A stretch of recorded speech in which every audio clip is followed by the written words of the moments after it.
Hi everyone, wishing you all a Shabbat Shalom Uvorach.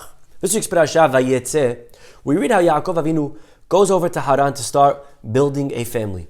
And he has his eyes on Rahel. He goes over to Rahel's father, he says, I'll work for 7 years and you give me in return your daughter Rahel. Lavan, the father, says, okay, deal, no problem. Of course, 7 years later, the night of the wedding, Lavan switches Rahel for the older sister, Leah. And Yaakov is unaware of any of this. And as Leah starts marching down the aisle, Rahel is in the back and she sees all of this going on. And she is now confronted with a choice. She has to decide, what does she want to do? She can come up and yell and stand her ground, and her sister will be very embarrassed because everyone will know that she wasn't the original intended wife.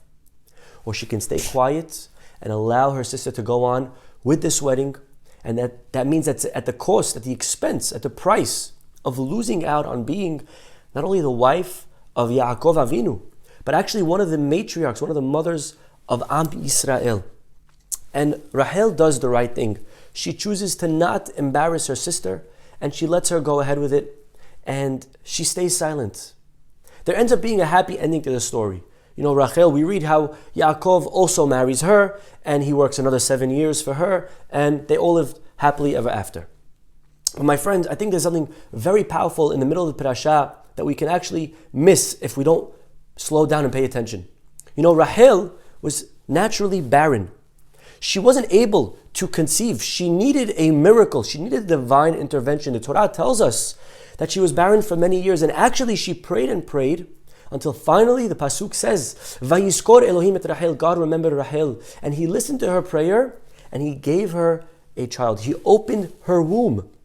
And what was it that Rahel did that God remembered? Our rabbis tell us He remembered her self-sacrifice, her silence, her beautiful selfless act of not embarrassing her sister. It's that act that God allowed her to now conceive, to open her womb so she could have the ability to have children.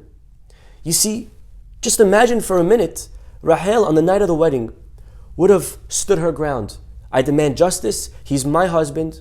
Yaakov would have realized that there was a whole sketch going on. He would have taken Rachel, they would have ran off, they would have driven off, happily ever after, and they would have never had children. Because Rachel cannot have children. Rachel is barren, and Rachel doesn't have any merit. You see, it's precisely because she does this thing, because she's ready to give up her children, that actually, that's the very reason that she winds up having children. It's because she sacrificed, because she didn't embarrass her sister, and in her mind, she thought she was giving up on all the blessings.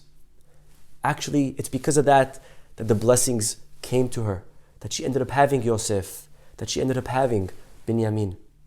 You see, a lot of times in life, we have the opportunity to do the right thing. We have the ability to do what we know is right, but it comes sometimes at a price. And it means, in our eyes, from our perspective, losing out on children, losing out on a shidduch, losing out on a potential business opportunity, losing out on blessing, losing out on bracha. And the story of Vayetze, the story of Rachel, reminds us, au contraire, on the contrary, it's the exact opposite. It's sometimes precisely, specifically, through that heroic act, through that act of doing what's right, that will actually be opening for ourselves all of the avenues of bracha, and they will be showered upon us, Be'ezrat Hashem. Shabbat Shalom.